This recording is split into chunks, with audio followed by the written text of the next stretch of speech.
1988's Godzilla Monster of Monsters for the Nintendo Entertainment System defied and/or undermined expectations, as well as promises made about it by its own publisher. Much like the film that spawned the franchise, it may be somewhat smarter than people give it credit for. I'm Matt Kondracki, sitting in for Chris from Makopowered, and welcome to Weekend Rental. We look at games that, while not classics or sometimes even good, are still worth examining, and maybe even playing despite themselves. Before we dive in, Chris discovered the novel-sized text meme known as a creepypasta surrounding Godzilla Monster of Monsters. If you tuned in hoping for an examination of a dead meme, we're not going to dig into that corner of the internet today. Now let's start with those broken promises. Imagine it's 1988 and you're browsing Nintendo games stocked across the shelves at the corner store. You pick up the box for Godzilla Monster of Monsters, and you are struck by the awe-inspiring box art. It screams destruction and mayhem. It's so compelling that Game Player's Strategy Guide to Nintendo Games featured an expanded version of it as the cover for their February-March 1990 issue. The back of the box hypes up the game even further, with phrases like 8 planets, 7 places to attack, 10 different horrifying monsters, and "It's so big! You've never played anything like it." Looking at that striking box art and the claims made, you would naturally assume the cartridge holds the keys to crushing cities under your heel and slapping around giant monsters. You know, Godzilla things. Enamored by the art and the promises of monstrous destruction, you walk out of the store and pop the game into your NES. It's time for stomping. Now when a player loads Godzilla, they're greeted with astonishingly good pixel art of Godzilla himself and adrenaline-pumping music. Pressing start leads to an opening cinematic outlining the plot, which falls somewhere between 1965's Godzilla vs. Monster Zero and 1968's Destroy All Monsters. In a bid for conquest, invaders from Planet X have stationed giant monsters on planets across the solar system, and the Earth has sent Godzilla and Mothra to defeat them all. So far, so good, right? Then the game starts. Godzilla and Mothra are hardly the terrifying forces of nature you'd expect from the box you saw on the store shelf. Instead, they look like miniature versions of themselves. The excitement of giant monsters starts to drift away when you look like Polly Pocket Kaiju Edition. The box suggested a gameplay experience similar to Midway's Rampage, but let's check the back of the box again. What's going on here? This part of the game isn't mentioned or shown at all in the packaging. Why is a game about Godzilla like this? This is why. Or to be more accurate, this is why. This is Dragon Quest, known as Dragon Warrior when it came to North America in 1989. But how does a 1989 Japanese RPG, or JRPG, released a year after Godzilla, leave us with this? This is all because Japanese games took years to arrive in North America until the early 2000s. In Japan, Dragon Quest's 1986 release triggered a phenomenon and single-handedly established the JRPG formula, a formula crystallized by Final Fantasy in 1987. Dragon Quest's influence on Japanese video games cannot be overstated. Elements of its gameplay show up in many games that have become global franchises. It's no coincidence that Castlevania II: Simon's Quest features non-linear exploration, an experience points-based system, and an inventory management system complete with currency. It's also the only NES Castlevania game with hit points in mind for the monsters. It's telling that Zelda 2, The Adventure of Link, released a year after Dragon Quest, is the only game in the series to offer random encounters in the overworld, towns with shops and places for Link to heal, a leveling system, hit points, and a magic system. Dragon Quest is very likely the reason why Monster of Monsters prominently features a hex grid, which we'll circle back to in a bit. DQ's influence can also be seen in the leveling system, as Godzilla and Mothra make their ways across each map, They gain experience points, leveling up after they've caused enough destruction, either in the regular side-scrolling stages or by defeating enemy monsters. There is a small problem with this leveling system. You can't see it. The manual tells players it's there, but doesn't say how it's measured or how they can keep track of leveling up, because they can't. There's no way to tell when you're going to level up. The game has no interface to tell the player how many experience points either Godzilla or Mothra have, or how many they need to get to the next experience level. This all happens behind the scenes, or off camera, I guess. But why would Godzilla and Mothra need to level up to begin with? The answer lies in the hex grid. While the hex map is clearly representative of a world map, the game tells the player exactly which world each grid is supposed to be beforehand. It is not a world map in the same sense as something like Super Mario Bros. 3. Instead, and this is where Godzilla Monsters really gets interesting, this hex grid functions much like a turn-based strategy game. Yes, miniature Godzilla and Mothra move across the hex map, but then they have to stomp through side-scrolling stages represented by each hex. The number of stages a player must conquer is set by the number of hexes they cross and change depending on the kind of hex.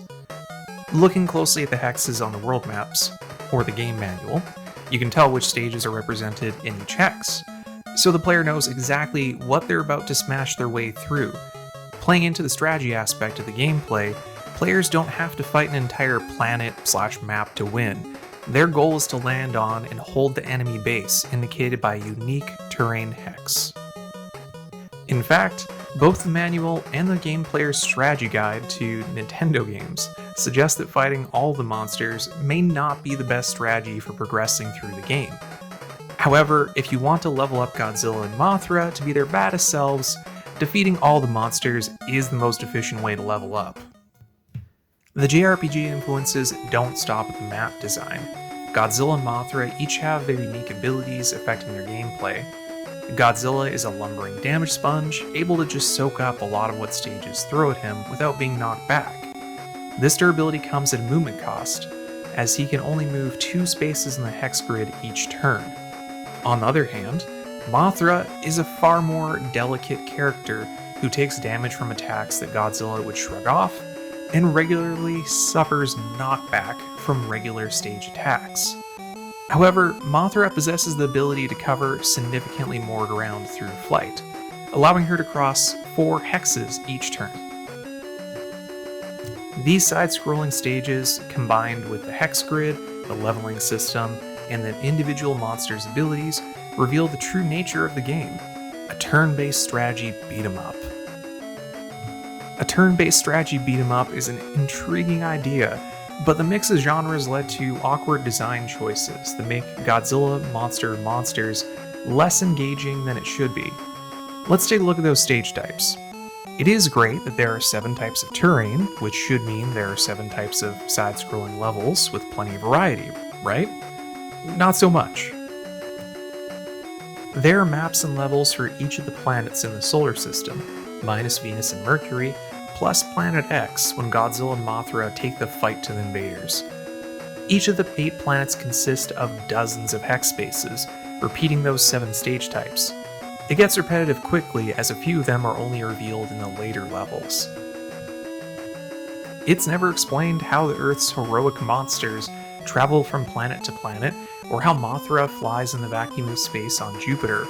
Then again, those are probably the wrong questions to ask of a game where giant lizards and moths shoot laser beams out of their mouths.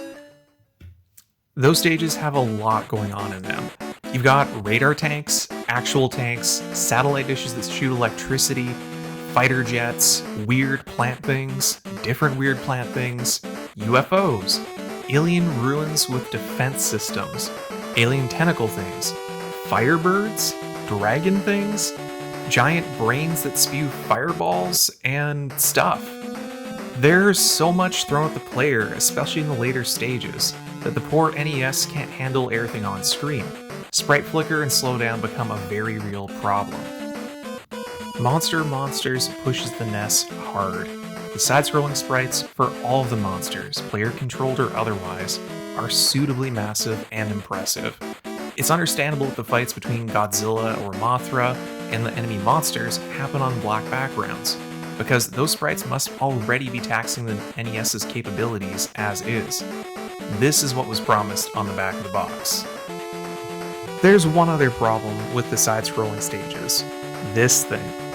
I don't know what this fireball is or where it came from, but it is the most dangerous object in the game. Sure, King Ghidorah, Gigan, and Mechagodzilla are all powerhouses, but this thing, this ball of hate and flame can kill you in a matter of seconds. If it connects just right, it will drag you across the screen while draining your health meter and end your game very quickly. I'm not sure why Godzilla and Mothra are so vulnerable to it, but it's a reality the player has to deal with on stages. There's exactly zero warning about it in the game manual or the game player's strategy guide article about the game. So chances are your first encounter with the flames of hate will probably go something like this.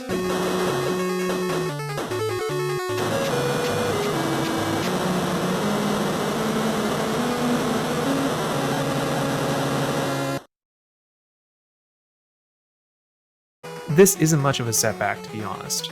Godzilla Monster of Monsters is actually pretty generous when it comes to losing.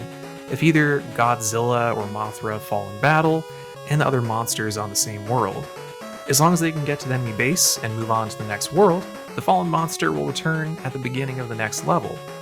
There is a weird unexplained exception. If either Godzilla or Mothra have already moved on to the next world, and the other monster falls, it is an immediate game over. But receiving a game over is far less punishing than many other NES games of that era. Upon getting a game over, the player can just continue by choosing Last Game from the main menu screen, and will immediately be taken back to the last planet they were on. Sure, progress on that planet will be lost, and all the defeated monsters will be back, but it's a lot more forgiving than Konami's Teenage Mutant Ninja Turtles. Toho also made some odd decisions for the monsters you face. Let's look at the lineup. First, we get Ghidorah and Megaera on Earth, Varan on Mars, Hedorah on Jupiter, Baragon on Saturn, Gigan on Uranus, Mechagodzilla on Pluto, and Planet X has the player confront King Ghidorah. The reason why this roster is odd is because half of these monsters have never fought Godzilla before, and hadn't when this game was made. Sure, Baragon and Varan have cameos and destroy all monsters, but they never actually fought Godzilla, at least not by the point at which the game was released. Ghidorah and Megaera had never even appeared in a Godzilla movie at that point. Ghidorah was one of the monsters from Space Amoeba, and Megaera is a giant robot from the Mysterians. It's unclear why these monsters, both hailing from movies from the same production company as Godzilla, Toho, were chosen other than to fill out the roster of baddies for Godzilla and Mothra to fight. The fights against these monsters share another odd feature. They sometimes break the gameplay. Ghidorah has a weird cornering attack, which, while vaguely disconcerting to watch, does not actually cause Godzilla harm. Meanwhile, Mothra will take damage from Ghidorah, which makes Godzilla the obvious choice for the fight. Godzilla can also lay waste to Hedorah with relative ease, while Mothra suffers knockback from shooting Hedorah's smog projectiles. On the flip side, most of the monsters with a beam attack have a weak point that Mothra can just hover over and attack with impunity, outside the range of their physical and beam attacks below. This means that Megaera, Gigan, Mechagodzilla, and King Ghidorah are all relatively helpless when fighting her, whereas Godzilla is much too large to avoid these attacks. These character-specific advantages offer a form of strategy in the game, making sure you're using the right monster for the confrontation at a suitable experience level so you can defeat them before the timer runs out and they flee to the next planet. Yes, the fights are timed. It makes sense in the context of a strategy game.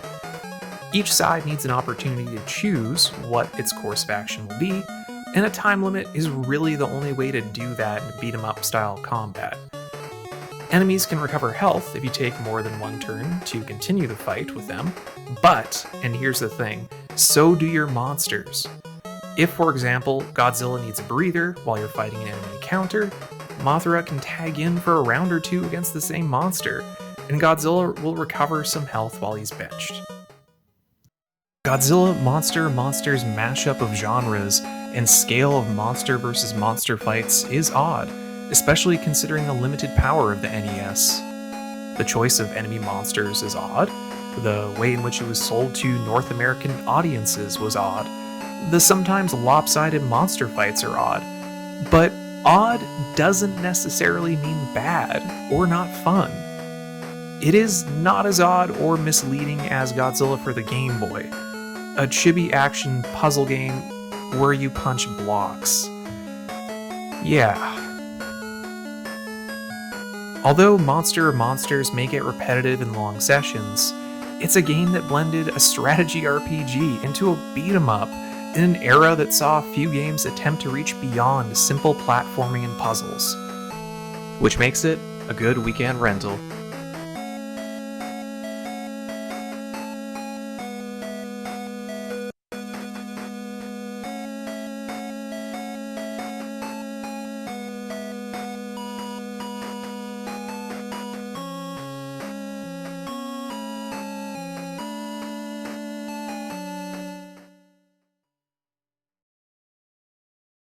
These are the voyages of the Starship Enterprise.